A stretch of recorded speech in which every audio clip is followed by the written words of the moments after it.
some equipment left over from with the Minnesota Vikings. I sent that down to Prairie View. So to help their weight room out and some of the nutrition things, I have some different connects with hydration people and different food sources, and just trying to help the program as best as I can, and just leave it better than it was for me. I just see certain things that happen at the levels I've been at and levels in like different colleges that we didn't have in Prairie View, and I want to do those at Prairie View. And just I want to talk about Prairie View the way guys talk about they colleges, whether it's A&M, UT, whatever it may be. That's the pride that I have for Prairie View, and it also helps when Prairie View show on TV and we look good, the stadium look good, and the guys obviously win. All right. No. I just want to say thank you guys for jumping on. You know, we tried to bring some people in. Like I say, I shouted out Pat last week and Marquise. You know, you always been in our corner. Look, and the other thing, Marquise, real quick, I know you used to ride the bikes downtown and shuttle people to their cars. So look, not too long ago, my daughter, we go to the Astros game and we park a little bit further away than normal. And my daughter's like, hey, Dad, why don't you call that guy that played for you to give us a ride? So that's another one. So, but I just want to tell you guys thank you, man, and much continued success. All right, thank you, Coach. Hey, that is hilarious, man. Appreciate both of you guys jumping on. Obviously, you guys. Hey, listen, if you guys can get out to a Key game, all right, they got some more big ones on the way. You know what I mean? So you want to check out Coach in person. You able to do that, obviously, this year. That's still time, right? And again, Keith, appreciate all the things you and Bell are obviously doing with the PV Football Alumni Association. Some great work, man. And again, anytime you guys just want to jump on, hey, listen, this platform is for you, right? You know what I mean? Because it is for PV Nation, man. So we appreciate you guys for jumping on.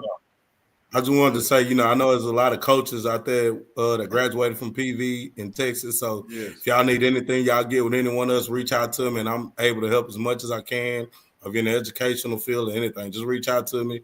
I just help out as much as I can. So I appreciate it. Awesome, man. Awesome. If you guys can obviously email us at pvversuseverybody@gmail.com. I can get you in contact with Coach or Coach Northern, et cetera, right? If you guys need to do that. But that said, man, we got another special guest that's coming on now that we're going to be bringing on. And I know you guys have probably heard of him. And first, I got to bring up co-host Kerry Mickens. You know what I'm saying? How you doing, sir?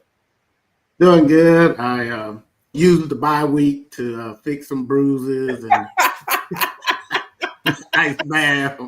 But I still, just in case Coach Jackson watching, I did my dog training. Okay, good. Listen, because we need to make sure you do your training because like I keep saying out here in these SWAC streets, people mad at me, but see, they mad at me because I'm saying what they see as the obvious.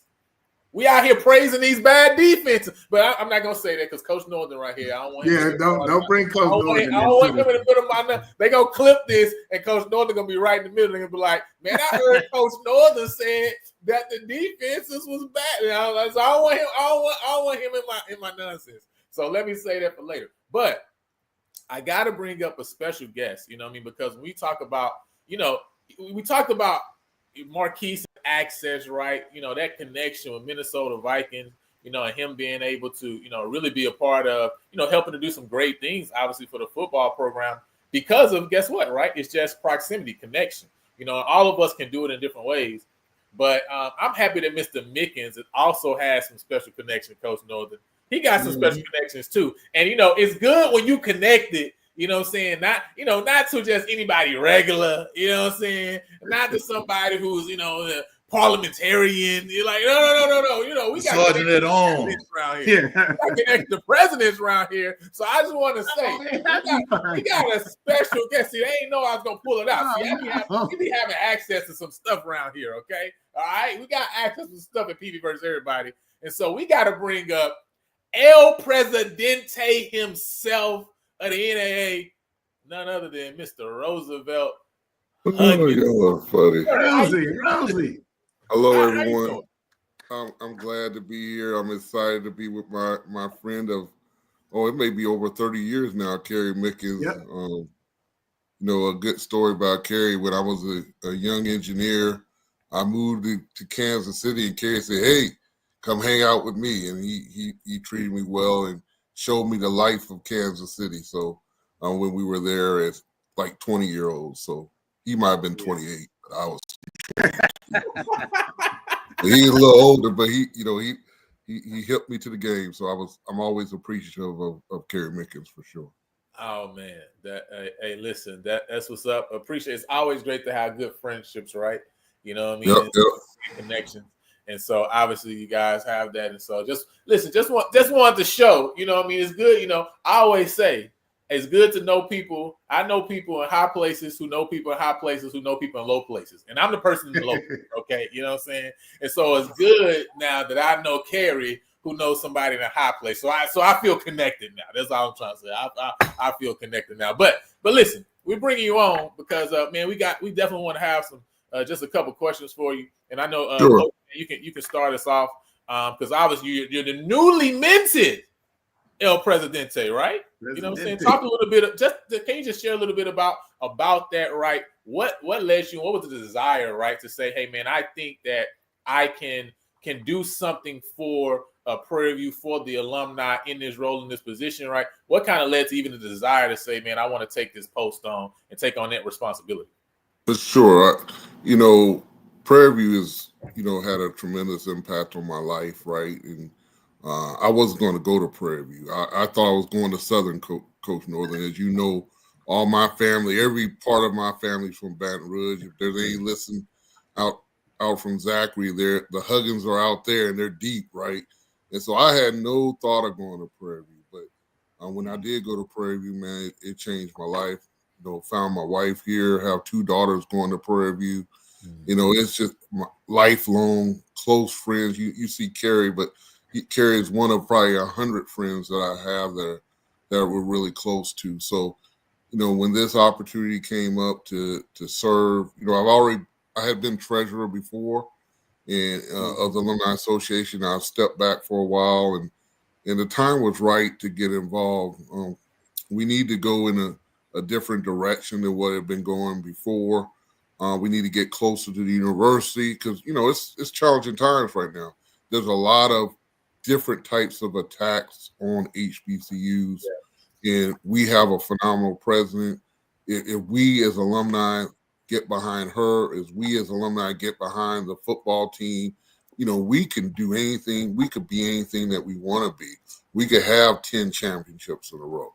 We could have the number 1 HBCU in the nation. So that's kind of my dream, is to get this Alumni Association closer. I have a phenomenal team, Vice President Erica Wright, some others that we're really ready to kind of take this forward. And we have some good things coming up real soon.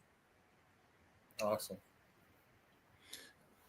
Mr. Huggins, I'm gonna speak from the coach's side or more the athletic side. Do you have, or you guys have, any initiatives that are more directed towards football or athletics in general? I know football is going to get the bulk of the attention, but do you guys have anything in particular from the National Alumni side directed towards athletics more so than anything? Right. So as you know, I just, started the role in like August, Labor Day. So we don't have a real formal initiative yet, but what we're doing though, since we're going to, Southern here this week, we decided to brand and link up with the football alumni and the 1876 Foundation to have a official tailgate, bring our own Wakanda to Southern Jaguar land. And when I tell you we're bringing Wakanda, we're going to be in the middle of Jaguar land. So I've been working with Brandon Bell, Coach Northern, others from the football alumni, Joyce Johnson from the 1876 Foundation. So we got it all lined up. We got a nice tent, nice area. We're going to have food from Tony's and the Blue Store. I've never heard of the Blue Store, but I hear it's pretty good. So we're going to have some. We talking about doing a half hour on Friday night at Uncle Earl. So we're going to have our own little Baton Rouge takeover, pre-homecoming, get ready, and hopefully we get out there with a win, as Coach Tremaine Jackson always says. So the key initiative right now is really to stay visible, help attract our alums and our fans to the games right now, because we need butts and seats, right? And if we do that, then that's going to turn into money. That's going to help the program. I think as we get going here stronger, we'll have some more initiatives with VP80 golf and the rest of the athletic department.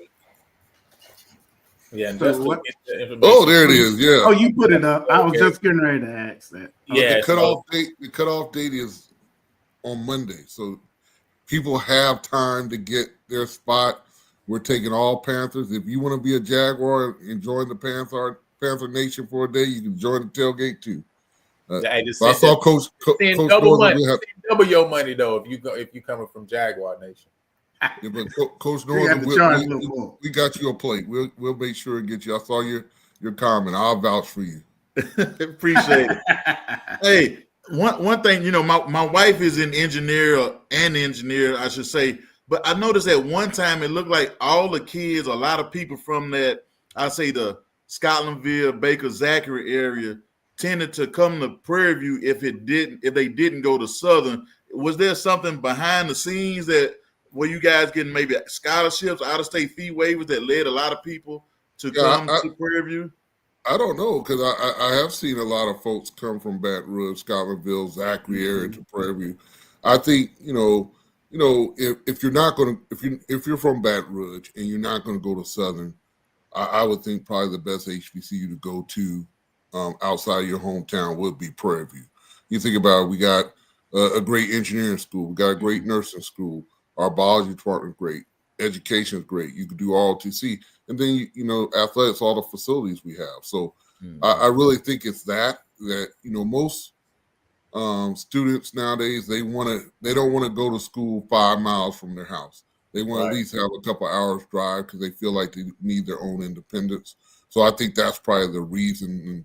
And when you compare us to some of the other HBCUs, there's no comparison. Yes. Right. So it's Prairie View or bust for most folks. Yeah, that's pretty good. I know Roosevelt saw it. Shout out to Lionel for finding that picture of our old friend. One of the biggest Prairie View fans you can find is our friend in that picture with us, Herman Smith, up there next to Roosevelt there. He passed away a few years back, but just want to say that was a real good picture of him that you found. I got to see him a few days before we lost him. And Roosevelt really hung tight with Herman and learned a lot of stuff from him too. When we were in Kansas City. I can't remember if this picture is from Kansas City or when we went to that's the championship game. That was at the championship. Yeah, so he did get to at least see the 2009 before we lost him, but big PV fan. And then the one on the left is from the Jackson State championship game that we lost. That was right before the game, before we went in. And then the other one there is that's us back in the day at the old stadium. I think we watching Coach Northern win a game. He was. That's exactly what it might have been that all-core state game where we pulled out in the last second with three straight throws to go like 80 yards. Yeah. Get the win. That was a classic memory. No, that was a classic there. I wish I had a tape of that because my son was filming it, but he missed part of it. But we were on our own 22-yard line or something like that with 24 seconds left. And Alcorn was up by 4. We ended up scoring 2 touchdowns in those 24 seconds. Yes. I know we pulled it out. We had some whole cooking, boy. But we had KJ Black. That's what we had. Yeah, that's what we had. Yeah. Hey, he made us all good coaches at different times. Yeah. But Blackshear, I wish we got to get the spirit of Blackshear back, right? It was even though it was a rinky-dink stadium, it had spirit, it had soul. If we can get that soul back in current Blackshear Stadium or Panther Stadium, man, I think we'll give the home field advantage that Tremaine Jackson wants. What do you think? Yeah. What do you think? I mean, and speaking to that, right? Because obviously when we talk, and we've talked about it on the channel many times, right? About kind of getting the program and getting the support to where it needs to be. And Coach Northern, even last week on Northern Lights, obviously shared, put his AD golf cowboy hat on, right? I talked about some ideas. But we always talk about it from a threefold perspective, right? You have the student base, you got your alumni base, and then you got the community, right? For you, what do you see as the missing link of what's keeping us from having that spirit of old Black Shears, you call it, right? I would even say the spirit of old Baby Dome. Because listen, I remember rocking some of them basketball games out too, right? So, what is it that you see from your perspective that's missing? And then also, I guess, how do you see as a National Alumni Association of how as a organization, you guys are going to be able to help to spearhead and help the athletic department move us in that direction? Well, that's a really complicated question because I think if I could solve it, I'll probably be the AD or something. But I think we got to build a tradition up. Like there's just so many years of losing, and so you have a lot. Even I graduated in '92, and I was the editor of the Panther. Hey, I was the sports editor, just like you, Lionel. Okay, tell him something, bro. But just imagine writing every week a good story about a team losing by 85 points. Like, just think about how you have to do that. And then let me add on to this. At the time, Coach Jacket was the AD, right? Uh-huh. I have a class from Coach Jacket. So I have to write some good stuff, or she gonna say, "Hey, what you writing about the team?" And I have her in the class. So, I think we gotta create more winning ways. Winning will solve it, right? Yeah. We gotta help Coach Jackson where all the programs win with our money, our participation. I think we have to win. We have to have, I know Coach Northern, you were very, very close. I mean, so close. And I think if we would have won, those years when the championship was in Houston, and we had got a couple of those, like a championship while they were in Houston, where just the casual fans could have saw it, that would have paid dividends. Now we need to really, win, host a game. We gotta make memories in Panther Stadium, and when you start making memories, then people go back and say, I got to go back because I had this memory here. Our memories right now all around homecoming. I think we thought Labor Day Classic, we'll have a couple memories, but it seemed like each one, there's either a rainstorm or a hurricane. There's something like, especially when we've had it at home. And so I just think we got to make some memories that will help. As far as the Alumni Association, I think we got to find a way to partner with athletics. I think we will do that and help them support whatever initiative they're doing because they're the key and we need to follow them. Yeah. I'd like to see us have some reclamation initiatives with the alumni, and then maybe as part of that also make them aware of where athletics is right now, because we have a lot of alumni who are still in their mind.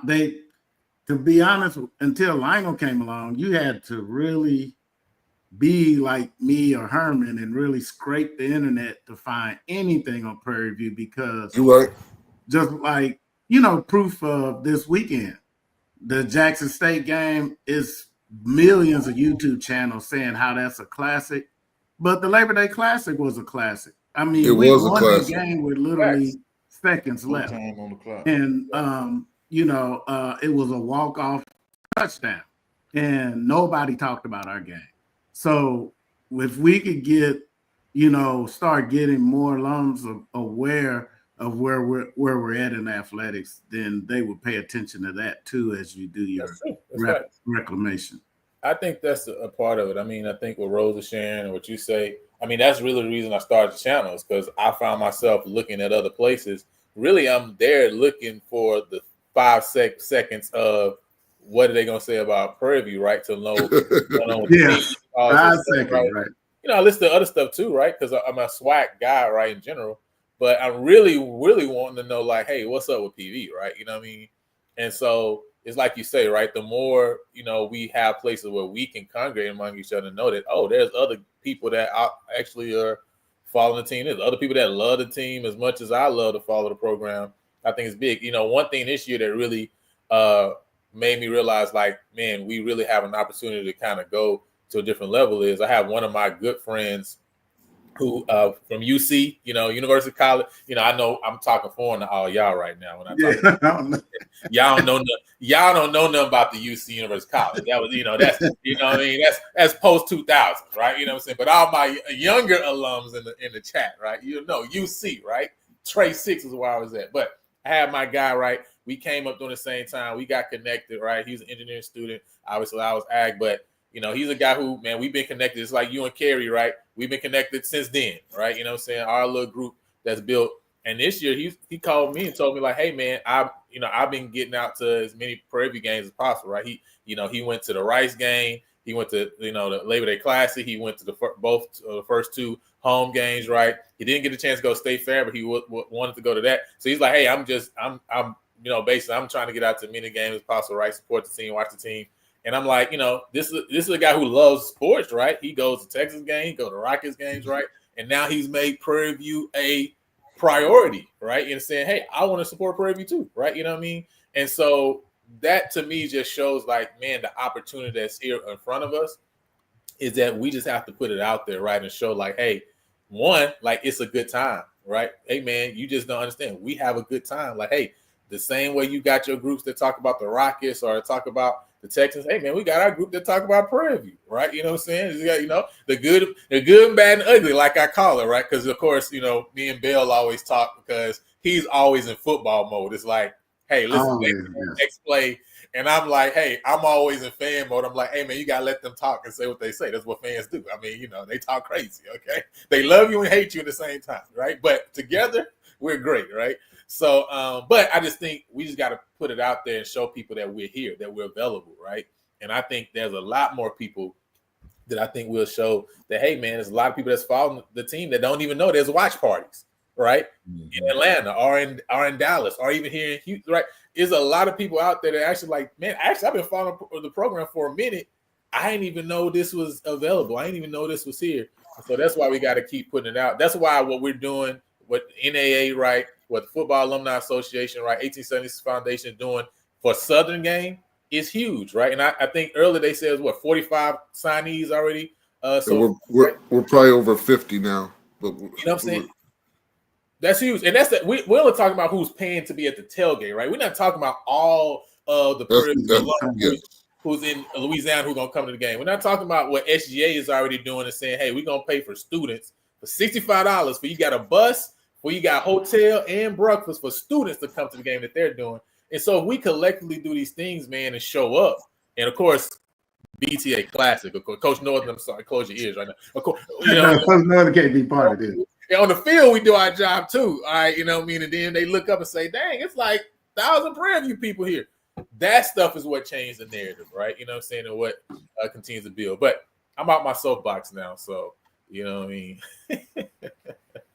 You know, I think, you know, Lionel, I think also some of our fans they're waiting to see, right? For sure. They don't want to be invest and then get let down. And I think that's kind of where our alumni, our fan base is fragile like that right now. Mm-hmm. I'm telling you, as soon as we win a championship or we're going to Atlanta, I'm telling you, you're going to see Prairie Viewites you never thought was from Prairie View. You went to Prairie View? Oh, yeah. They're coming out. So that's how it was in 2009. Yeah. And there was a lot of folks that just came out for that game and supported Alabama. It was a fun time.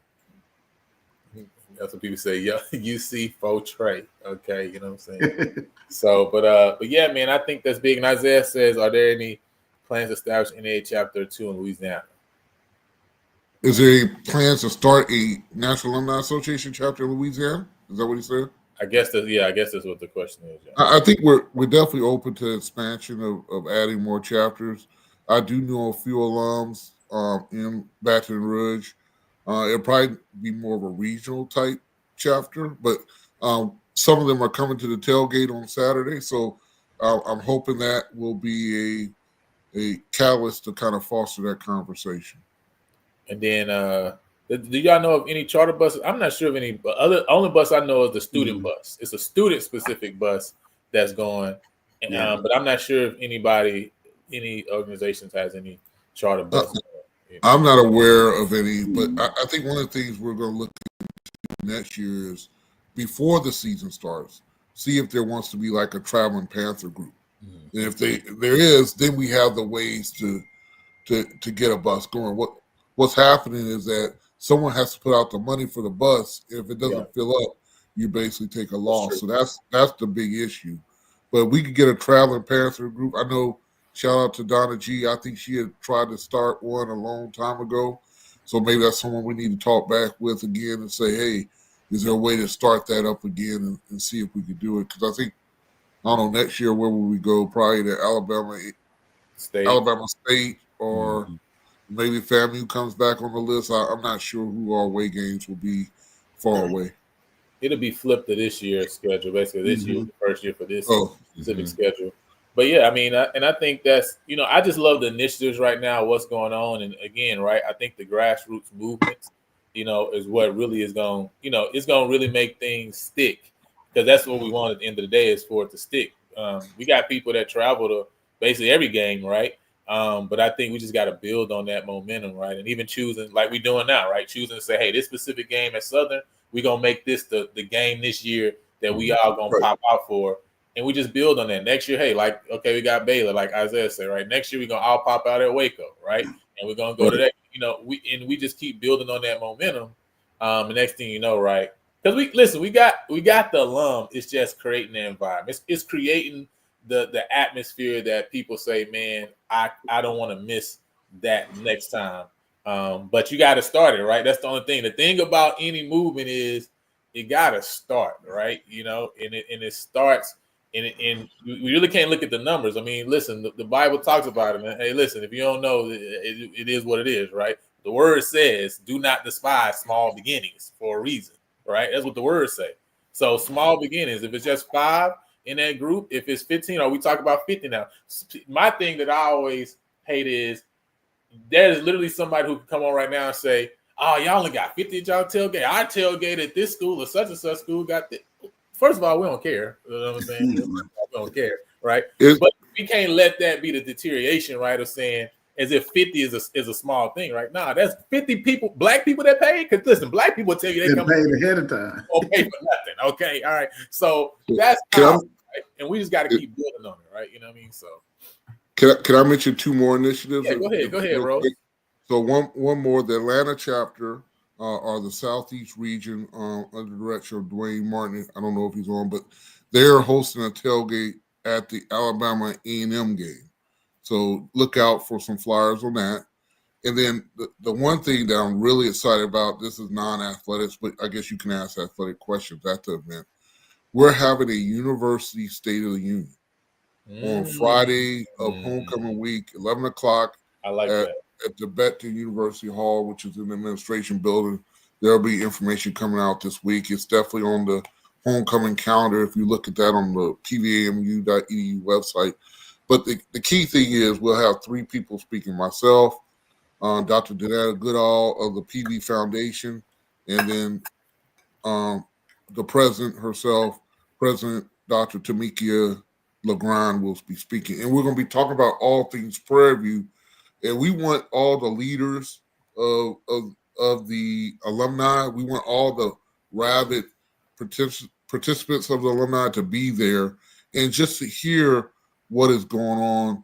And you're going to have a chance. We're going to have a panel discussion at the end where you could ask questions about some things that are on your mind or that you heard, or you just want to kind of dialogue with the president and the 2 other leaders of the 2 largest alumni organizations associated with university or affiliated with university. So that's Friday of homecoming week, 11 o'clock at the Beckton Auditorium Hall. And you'll start seeing a lot of programming on that starting this week as we ramp up towards homecoming. So love to see you there. Lionel and Kerry, if y'all in town, Oh yeah, Coach, for sure. come on by.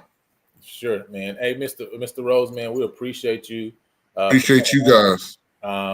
True Prairie View fan through and through. You know what I mean? So anything I'm ever at, he already there. I gotta get my little beads on. Hey, listen. I'm ready. Hold on. Let me hold on now. I'm telling you. Hold on now. Now, Coach. Close your eyes. Coach, you out the loop right now. I need you to get some purple. We know what week it is too, so we need to know where you stand. All right, it's a little bit sticky right now for it. Yeah, don't let them get you down there and influence you, Roosevelt. No, I got 3 chains, so if they yank this one, I got backup. I'm good to go. I got backup, but it's look, I'm gonna be a little messy. Coach Northern to change. What you gonna say, Coach? I'm gonna be a little messy. Y'all better hope Debo don't come and take them chains now. Yeah, I hear you. Hey, the only thing, look, I'm looking forward to a good time, but I'm calling the game for Mike Prince, but that's gonna change the way my homecoming go, because usually when I go back home, Adam and about 4 or 5 of his partners coming, so I usually can act a little bit different at home. So I'm gonna have to leave the big boy beverages alone until after the game. But I'm looking forward to it though. That's gonna be. Oh, Tony's asking Rose, is that State of the Union gonna be streamed for those who haven't arrived yet? To be honest, I'm not sure yet. We wanted more of an in-person event because it allows some more candid conversations, to be honest, Tony. So that's something I need to talk about. But at this point, it wasn't planned to be streamed. It was not. Gotcha. The only question I got left, Rose, is is there any more room on the bandwagon? Because I know Mr. Campbell is looking for a space to go right now. Because after what happened to FAMU yesterday, he needs a seat somewhere, and I know we like to take care of Black people no matter where they come from. So is there any more room on the Prairie View bandwagon for a Rattler? I'm just asking, We got a couple application spots, we'll let them in. We'll let them in, we take care of Rattlers. They good people. Hey, you gotta make sure that donation, make sure that check clear. Hey, listen. Now, Mr. Campbell know how to raise some money now, so he might be a good person to have a anyway. I'm not ready. That's a real shame when you say that, the check clearing. That's a real shame. Yeah, that's a check clearing from FAMU, boy. Yeah, you gotta watch this. Oh man, y'all hilarious. But that said, man, Rose, man, we appreciate you for jumping on, coming on. Thank you for having me. Again, the platform, it obviously, like I told Marquise, like I told Coach Pat, is yours, right? You know what I'm saying? NAA need to talk about something, it don't matter. Just let me know. Obviously, you got the floor. So, yes, sir. All right, thank you. Thank you again. So yeah, man, got some guys doing some great work all throughout. Like I said earlier, man, it's good to know somebody in high places that know somebody in high places that know somebody in low places. Okay, it's good to know. Okay, so if you ever need to call, you know who to call because of that. But man, obviously, Prairie View had the bye week on last week, man. But has the huge game with Southern coming up on this week. Obviously, the huge one with Jackson State. We'll just briefly, talk about this before we close out. And Coach, I know you got just something to brief from Northern Lights you were going to do, or are you going to just wait till next week? We can wait until next week. Got a few games, and I don't know if I'm going to show up next Sunday, depending on how this thing look. But I know. Man, it's really rough right now, right? You know what I'm saying? You knew Bethune-Cookman can score. You knew they could strike. And actually, it was Southern that came out and struck first and took that lead, but really nothing could get going. And I was actually kind of shocked because Bethune has not played great on the defensive side of things. Yeah. For you, when you watched that game, what was it that kind of maybe stood out to you to show why was Bethune able to have success kind of keeping Southern at bay? Because I really thought it was going to be more of a high-scoring game. Shootout, yeah. Yeah, I really thought it was going to be more of a shootout. than what it ended up being. Look, so I watched the game today because I went to watch a HBU, ACU, whatever yesterday. Look, when Southern scored on the very first play of the game, I said, man, that's not good. And I used to always, I remember we played Alabama A&M one year, and we were on defense, and they scored on the very first play of the game, run the play we knew exactly what they were going to run, scored a touchdown. And Coach Frazier's looking at me like, all right, Northern. I say, Coach, we got them right where we want them. They didn't score again. So to me, if you run a kickoff back, that's different than scoring on your first, because just the mindset changed. And Southern couldn't get back. They had a lot of pre-snap, not a lot, but a few pre-snap penalties that kept them in the first quarter in 1st and 15 instead of 1st and 10. And then you end up a couple yards short. And then you look at 2 or 13 on 3rd and 4th down.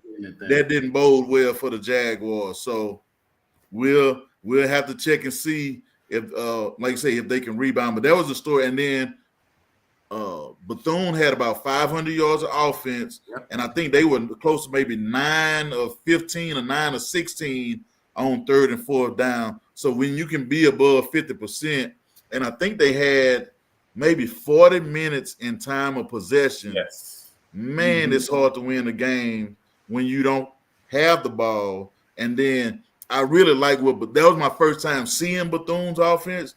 I really like the way they put 2 people in the zone or run a guy through a zone and then follow him up with something. Their spacing concepts were pretty good. I just like what they did on offense. So it was just tough for the Jaguars all the way around. Yeah. And giving up the 271 yards rushing. That just wears your defense down. And I was surprised to see Southern only have 65 because, like Lionel said, I expected Trey Holly to go off because they haven't been, Bethune hadn't been playing the best defense. So I was just shocked that it was lopsided like that. I think another thing, too, once Bethune, they made a good run in the second quarter. So now Southern has to get away from the running game and try to throw the ball more than what they really want to. Yeah. And they just, it just didn't happen for them. Yeah, I mean, it was just from what I remember, Bethune-Cookman, look at this, 32 first downs. Yeah. Wow. 8 of 13 on 3rd down, 1 of 3 on 4th. Southern, 1 of 9 on 3rd down, 1 of 4 on 4th down. They had a lot of 3 and outs. And also, Bethune-Cookman did not punt the ball this game. So that kind of lets you know how bad it was on defense for Southern this game, which, again, it's kind of shocking, to really think about because you didn't expect. But listen, you leave your defense on the field so long. I mean, 41 minutes. Listen, they had the ball 41, 42 minutes to 18. I mean, that's literally like you had the ball for 3 full quarters, right? Yeah. So it's going to be tough for any team to win like that. But when you look at Bethune, Coach, I think you got to feel really good if you're Raymond Woody Jr. right now.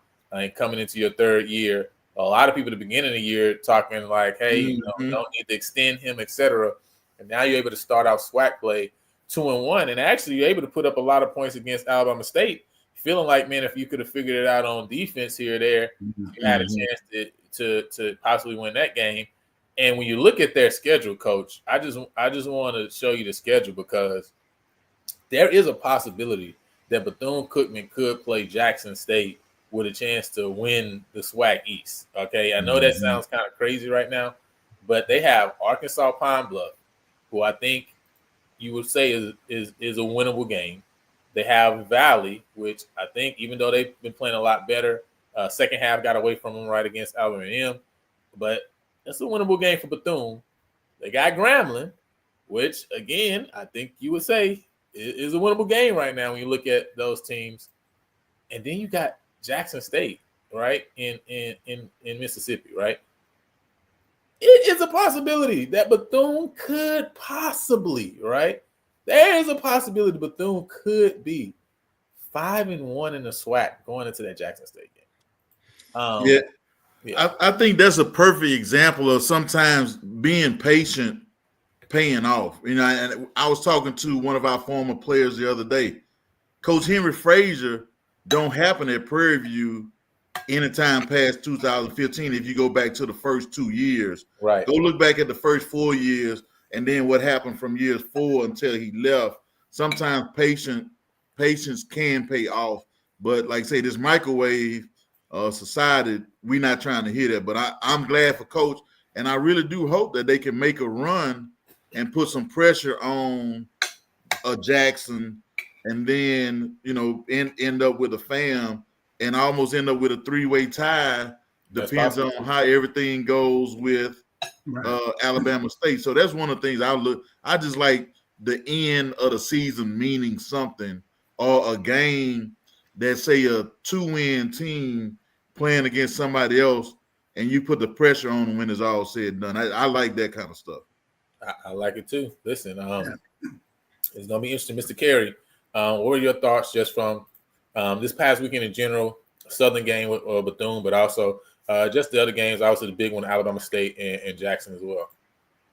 Well, for me, I called it the ooh-wee weekend because I looked at some of those games and I was like, woo, ooh-wee, I didn't expect that. So it was really interesting weekend. I didn't expect FAMU to get beat so bad. It wasn't like I predicted them to win, but I didn't expect them to go down that bad. And the only reason I say that because regardless of how they've been playing, they're from the MEAC, so they're used to playing against North Carolina Central and UT and all those schools that from over there. So I was just surprised, and it was at Bragg, right? Yeah, at Bragg. So that's tough right there. Think they are bragging a little different now. So it's tough. Sorry about that, Mr. Campbell. I forgot we had mixed company. But I was surprised at that one. And I was surprised to see I wasn't shocked, but surprised to see Texas Southern escape and ruin Grambling. Grambling, Texas Southern gave them all the chances to take that game. But when I looked at the stats, right, 11 of 20, only 89 yards passing for KJ Cooper. I mean, can we at this point say that KJ Cooper may not be a great quarterback, right? Because at the beginning of the year, that's really what the narrative was. And I'm saying he really has only played 3 quarters, right? You know what I mean? We really don't know what he is yet. You know what I mean? And maybe some of it is he's been held back, right? Because again, Texas Southern does want to establish the run. Yes, they do. But I don't know if he's cracked 200 yards passing in any game at this point. I don't know what the issue is there from that side. Mature Mickens is saying it's the offensive coordinator. I don't know what's up with Texas Southern through the air, right? You look at even the receivers. I've lost train of thought on receiver, right? You know what I'm saying? Number one, Leary, right? He's been completely, vacant this year. I mean, you haven't really seen him do any damage, right? In the air at all. It's like, man, where has he been? You know what I mean? I know they have the other kid that has been doing well for him, not Charlo, but the other kid that came back off of injury. But, somebody with that speed, right, and that talent, you expected him to have a huge year. You just haven't been able to see it, Now, they're able to pick up 238 in the run game. Obviously, that was huge for him. 18 for 152 for a touchdown for Renfro, 11 for 69 for Jacob Washington. But again, man, I think some of these games that Texas Southern is going to face moving forward, I think they're going to have to see a little bit more production in the air. Because I think this game, I want to say Grambling had 4 turnovers. Yeah, four turnovers is not a great formula or mixture for winning football. I don't care how you cut it up. The rushing yards. I think that's when you give up that minute. The turnovers take away time of possession. Time of possession can be a misleading stat, but it takes away the time that you have to score. And I don't know where the turnovers happen, but if you moving the ball to the red zone, or that can hurt you, as well as if just say you backed up coming out and you turn the ball over. Now Texas Southern yards may not be that high, but they didn't have to go far to score the football. So the turnovers and where they happen, and then do you get points off of turnovers? That's the other thing. They're saying that it was in the red zone. Turnovers were in the red zone. So. And just think, even if you have a mediocre field goal kicker and he makes 50% of his field goals, if you're in the red zone 2 times, that's 3 points. And if you're in there 4 times, that's 6 points, and you win the ball game. Wow. Yeah, man. I expected that. Grambling. I mean, honestly, kind of reminiscent of the game with Jackson last year, right? Yes, where Jackson moved the ball very well, but they just really turned the ball over in bad spots. Mm-hmm. With Grambling in this game, and I think Grambling, lost the first 2 quarterbacks. T-Set booted up, had to essentially put on a uniform. My dad was at this game, right? Like I said, he's a Graham season ticket holder. It's just like, man, they had to call him off the bench. I mean, he wasn't even supposed to play, but got two quarterbacks hurt. He had to come in late in that game. But, Texas Southern still in position, right, in the West to still have an opportunity in an outside shot. Obviously, there's some big games. The thing with us in Texas Southern, we have the same schedule, right? You know what I'm saying? That's the thing, right? Our schedules are literally identical in the SWAC. So every team we face, they face, and vice versa. And so they're still in position to have a chance. Getting over Valley by 3, getting over Grambling by 1, right? They still have that outside potential. But I'm really honestly on the offensive side of things, kind of a little bit underwhelmed by what I've seen from them. I definitely expected that they would be a little bit more well-oiled this year than what I saw, than what we saw last year. But yeah, man, they still got a chance to get some things together. I know they got their homecoming coming up next week, and so that's a chance, all right, to offensively get things going, and maybe like Bethune-Cookman did in that South Carolina State game, right? Maybe they see it get rolling, and it gets rolling from there. But at the end of the day, it's going to really be interesting to see what that looks like moving forward for Grambling. I mean, I think Mickey Joseph had in his contract that he got to win 8 games in order to get the extension, which I feel like that is a bad relationship that's ready to break up anyway, because you can kind of just tell Mickey Joseph, some of the interviews, some of the things he said, is almost like, man, something is not going good with the administration in him, with some of the statements he's made, right? I mean, or even early in the year, just like, hey, I got my home over here. That's and right. all this stuff. I'm like, man, it sounds real rough, you know what I mean? Like, that don't sound like y'all having no good marriage right now, you know what I mean? And so it's not looking good right now for Coach Joseph and the G-men. But Coach, from your perspective, and this for Grambling and Southern, because obviously Southern right now, their fans going crazy about Graves. I mean, it is what it is, right? You know what I mean? Yeah. I just don't think it's a good form. Now, I'm asking this question, but this is Prairie versus everybody. I don't care. I hope they continue to burn like fire, because I already told you I think they crumbling dynasties anyway. But how do you expect to build a program? One, even giving coaches 2-year contract. Let's just start there. That's outrageous. Get rid of them after 2 years, because they can have a 3-4 year contract. You get rid of them after 2 years. I think that's an issue anyway, right? Because I'm still on this island by myself a lot and saying, I don't know why y'all got rid of Hugh Jackson. I thought Hugh Jackson was building momentum. Like, he was the recruits he was bringing in and what he was. He needed to take care of this thing and this here. But man, I felt like the progression was looking good in my mind.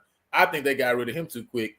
But how can you really build a program giving coaches 2-year contracts? Like, is that even logical? Man, that's a tough one, because coaches bet on themselves sometimes and it don't work out. But I think the big thing is making sure, and take it for what it's worth, I tell the truth too much. I think Grambling and Southern are perfect examples of what happened when you don't have great vertical alignment. I'm gonna throw out these programs. Prairie View, great vertical alignment. The president, the AD, and the head coach all had the same mission, and the head coach has a lot of say in what goes on with the football program. Jackson State University, president, AD, head coach, all on the same page, all on the same line, all on the same word on the page, not just the same page. And then Alabama State University, I got to throw them in the mix. All of them want to see Coach Rob be successful. Coach Rob is a credible coach, even though he hadn't been a head coach before. And the president all want to see him be successful. So, and I said it before, I don't think Grambling and Southern has great vertical alignment. And I'm sticking to it no matter how controversial it is. And I love both of those schools, but I just don't think it's hard to be successful as a head football coach when you have people that's supposed to be on your team that's not running the same plays that you're running trying to advance the program. I done seen it before. I've been at 3 schools where I've seen it not work, and it's hard for it to work no matter how good the head coach is as an X and O guy, a recruiter. When you got people that's demeaning you or taking away your authority, it's hard to ask a joker to run down the field on kickoff and stay in his lane when he can't get in his dorm room at night. Or he showed up the pregame meal and there's absolutely no food ready for him to eat. You tell him to be at the bus for 6:30 in the morning and the bus don't show up for 7:30. All of that stuff like that undercuts the head coach's authority. So those schools, and they may not be dealing with exactly that, but I'm telling you how hard it is to win when everybody ain't on the same word, on the same line, on the same page. That's good. Coach Jackson also actually spoke about that in this past his coach's call on Thursday, about how he's really a stickler. And in the day, he's like, hey, if things off, like the bus is not on time, right? That throws things off to where, hey, that can deter how guys are going to play the next day at the game because they're thrown off, right? And so he was talking about how he's a big stickler for that and having things like in order and in line.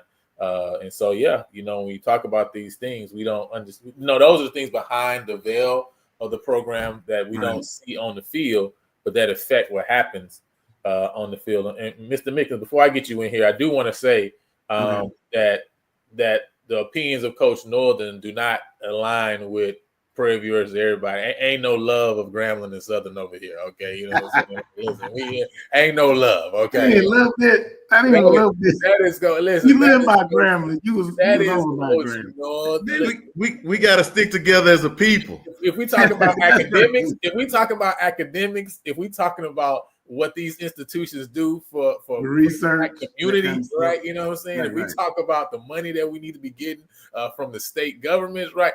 We all together. But when it comes to sports and when it comes to that vertical alignment, it ain't there for your football pro. Listen, let that alignment be misaligned, okay? Let it stay like, listen, them people can still graduate from your college and your football team be trash, okay? So listen, let the alignment be for your science program and for them nurses over there, all right? Let the alignment be for your engineering program, all right, and a communication department. There you go. I don't care if the alignment never come back. Sorry, football, bro. I hope it stay like that, okay? I hope it stay that way. But now, let me mess with you guys a little bit. So look, that's a good one. They had my sister. My sister went to her daughter's school, and man, the Prairie View people was getting. I'm assuming she had a Grambling shirt on, but the Prairie View people were giving her the blues at an elementary school fundraiser. So I'm like, man, we gotta do better as a people. What are they giving her blues for? Just the fact that she went to Grambling and showed up to a school close to Prairie View with a Grambling shirt on. So it was one of them type of. Wasn't no SWAC love then. Hey, ain't no SWAC love at that point. Know what territory. When in Rome, do as the Romans. All right, you know what I'm saying? No, listen, you don't show up to a blood neighborhood with blue on, do you? Yeah, put on a gold Grambling shirt. Y'all know what color to wear when y'all go there, don't you? I don't see y'all in Los Angeles wearing the wrong colors. So don't be in Houston wearing the wrong colors then. Okay, you know what I mean? So, oh man, that's so funny. But Mr. Mickens, man,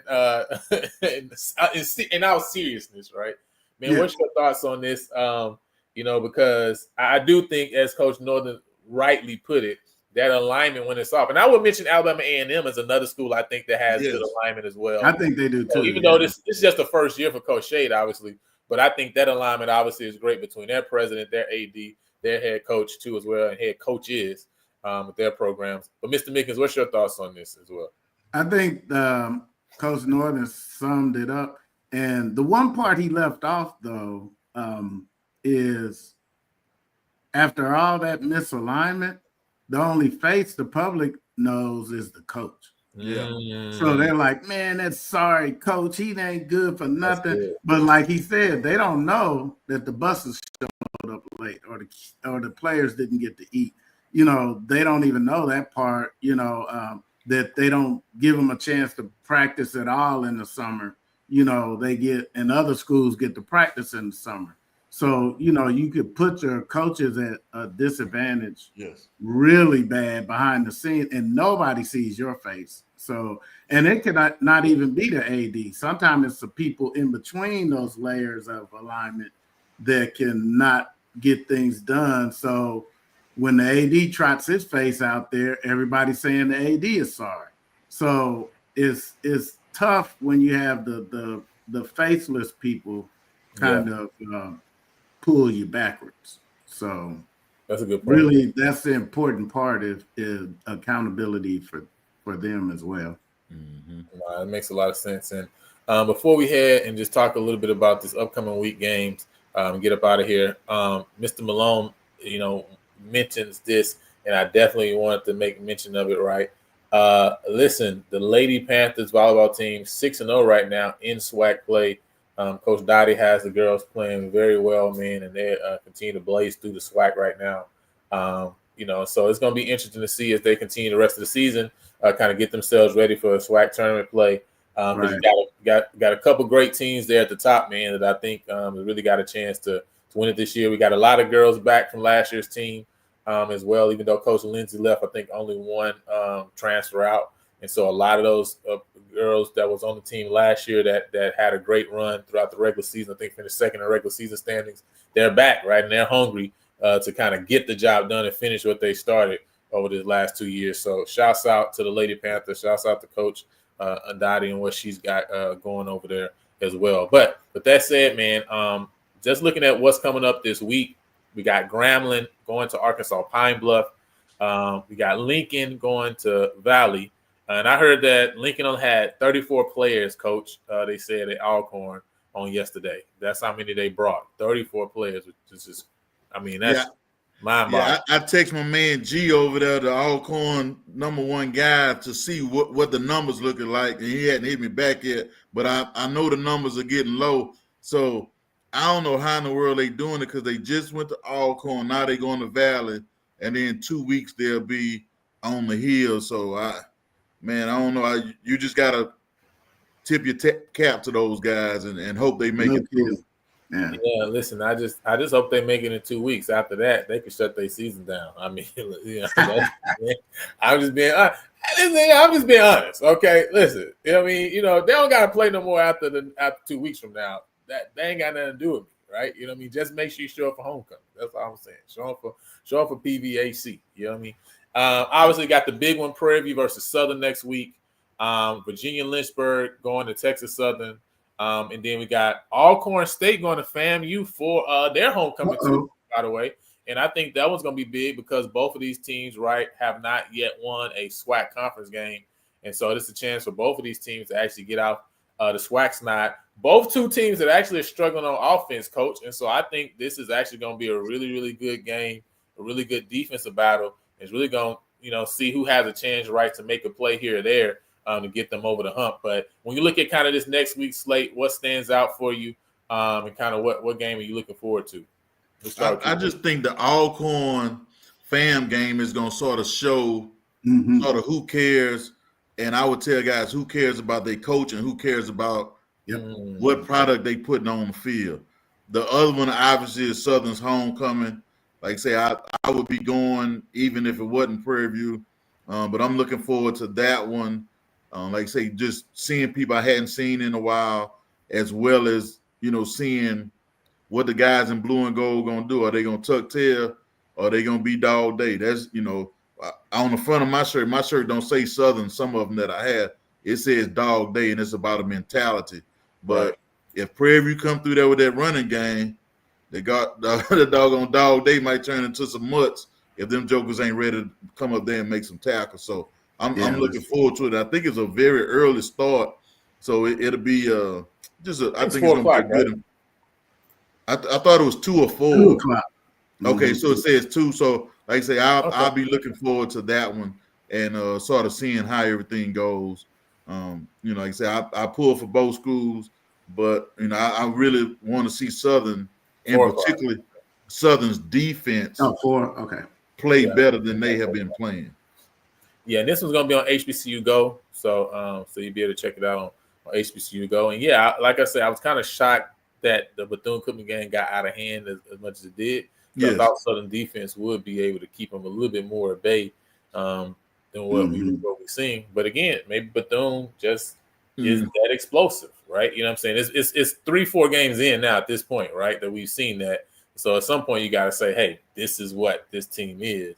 And so maybe they're just that explosive. It's definitely going to be interesting. I think, that first quarter is going to really kind of be very important in that game. Yeah. We've had a couple slow starts where we've not got up on teams or finished plays that would have kind of put teams away. And so I think that's going to be really important because at the end of the day, I know Southern is just really looking for, you want to look for life, right? And I think that's what we allow Alcorn to have the game before. That's it right there.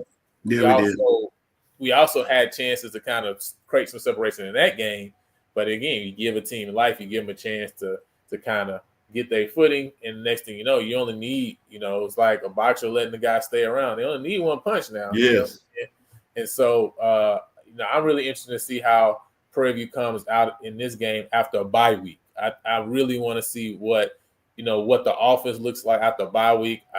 Defense obviously being rested up, right? See how they're able to fly around as well. But really, I want to see how the offense, if they've been able to turn a corner, right? Because I think these next few games coming up are really going to be important, not just in kind of the SWAC schedule and slate in general, right? But in the team knowing that this is what we can be, right? You know what I mean? Because even if you get to the SWAC championship game, but you're limping there, you don't want to limp in there, right? Because you want your team to have a mentality and feeling that, hey, we can win this game. And I think them proving it to themselves is going to be a part of what we're going to need to see from them on the field. But Mr. Carey, what's your thoughts, right, on this slate of games that's coming up this weekend? You get a last word before we close out. Okay. Yeah, I think one of the interesting games is going to be, like Coach Northern says, the who care about their coach most bowl. I like that. I think Coach Cozy's seat is hotter than Coach Thomas's seat, but both the seats are warming up. So I think Alcorn's hungry for a SWAC victory, but so is FAM, but they seem like they could be a little deflated. Alcorn had a chance to work on some things playing against Lincoln, and no shade to Lincoln, but they had a chance to work on some things. They played, several places down in the depth chart. So we'll get a chance to see if they worked out some kinks. Because if you remember, Alcorn's been right there. And unfortunately for FAMU, they haven't. So if Alcorn can clean some things up, this could be an interesting game. I really believe if they establish that run game on FAM, it's going to be a problem down there at Bragg. Oh, yeah, you brought that up. Let's see. Woo, they got a tough road the rest of the way, too. Yeah, because if they can't pull this one off, they might have a tough time with Valley, and they definitely might not get past Texas Southern if FAM can't win this game. And then they have Southern and Grambling and Jackson State. So if they don't win that game and kind of right the ship, then they could end up losing all the way out. They saying who gonna fire Coach Cole? They ain't got no AD.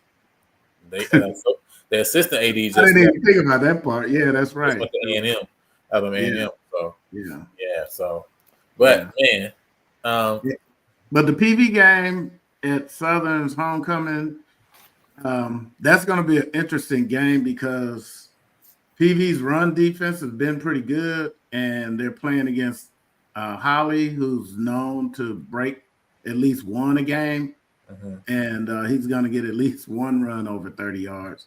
And our thing is to keep our composure because this is going to be – I think this game's going to be like Texas Southern. We're going to get their best shot.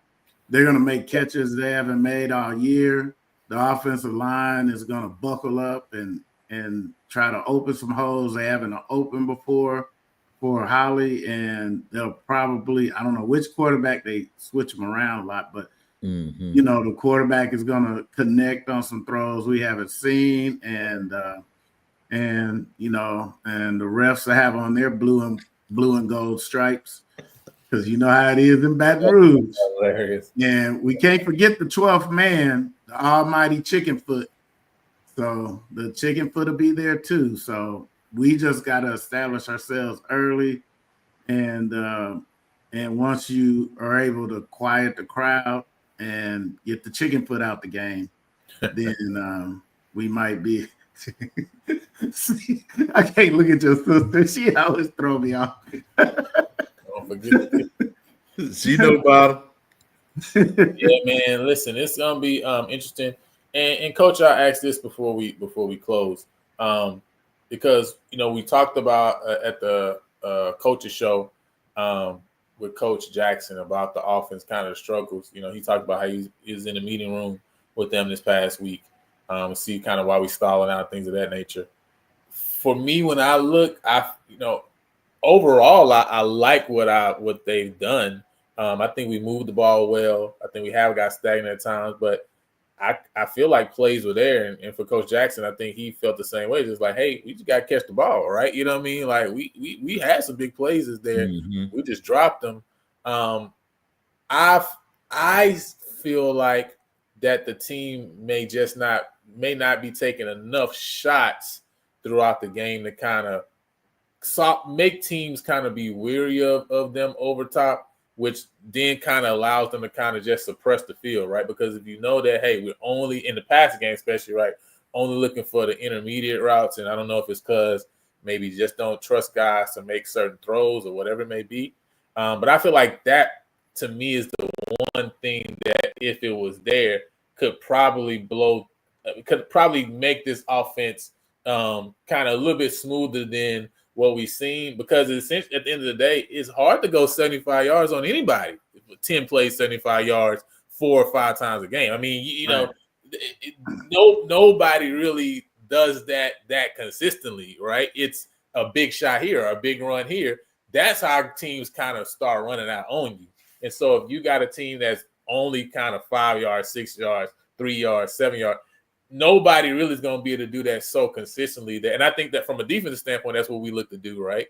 You know what I mean? And why teams have a hard time. But for you, do you feel that, you know, that's a legitimate case that, you know, that they maybe need to look to kind of test guys over top? Because when you look at some of the other games in here, they're testing these teams' DBs and they're winning some of these matchups. And that's how you're seeing the Bethune kind of put up the points against Southern. You've seen RUC, Alabama A&M has a 40-pointer that put up against them, for example, from some of these games. But we just aren't testing guys on the outside as often, and so we don't get that many big plays. I mean, I don't know. What's your thoughts on that? Well, I think a lot of it goes to situational football. To me, it's easy to get your defense going in the right direction, doing things the way you want them done, than it is the offense.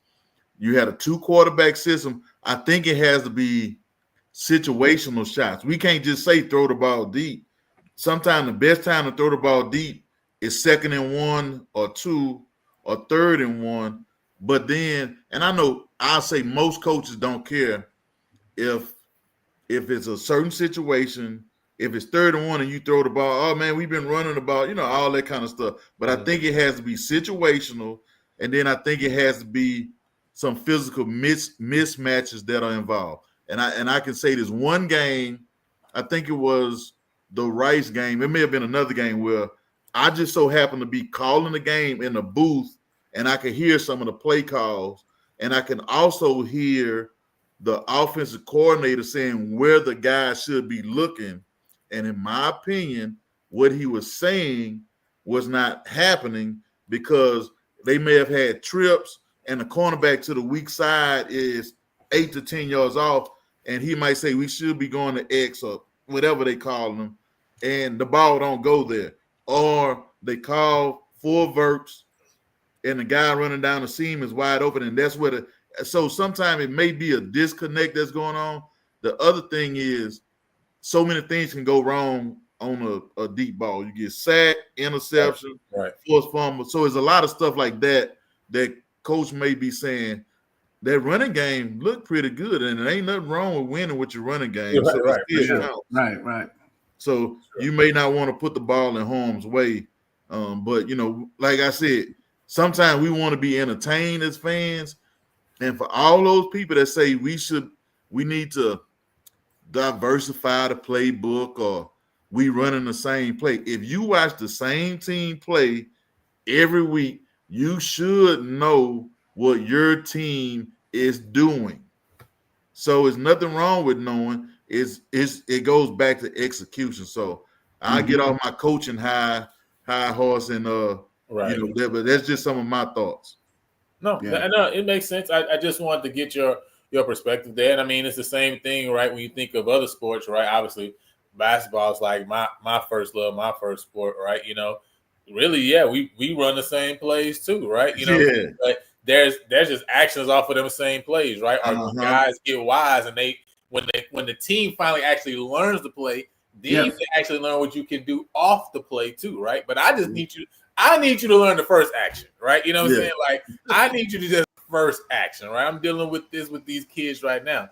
Don't ask me about nothing else until you know that after this guy comes here, you're supposed to set a pick the opposite way, right? You know what I'm saying? That's the only thing I want you talking to me about, right? I want you talking about nothing else, right?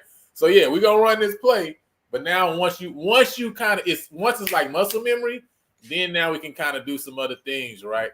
Off of it too. So I get it, right? I understand that. But just wanted to kind of get your thoughts on that. But, man, with that said, we appreciate all y'all for coming on again. This week, obviously, we got the BTA Classic, Prairie View versus Southern Preview. That's going to be coming up. So make sure you check in with us on Tuesday. Obviously, we got the PV Nation podcast on Wednesday as well. So make sure you check out the guys, Kaylor, Zay, Janarius, and all of them as well, and lock in with them, as we got another big slate of games coming up. And the week after is even going to be even bigger, man. And so get ready for that. We're in the middle of SWAC play. The MEAC play is about to get started too. So we're going to see a lot of things start to really settle. And if we can get past Southern in this game, we can go to 4-0 in SWAC and really essentially put our foot down. And I don't know when the last time the SWAC West has kind of been settled and decided by the end of October, but we can possibly do that. Right, if we can win this one and put ourselves in a position where down the stretch we kind of have essentially a 2 to 3 game lead over most of the other teams on our side of things. So with that said, man, we appreciate y'all. Appreciate you, Mr. Malone, Tony, Mr. Bennett, Elvin. You know what I'm saying, Miss Northern, etc. Everybody that's on. And until next time, we'll holler at y'all.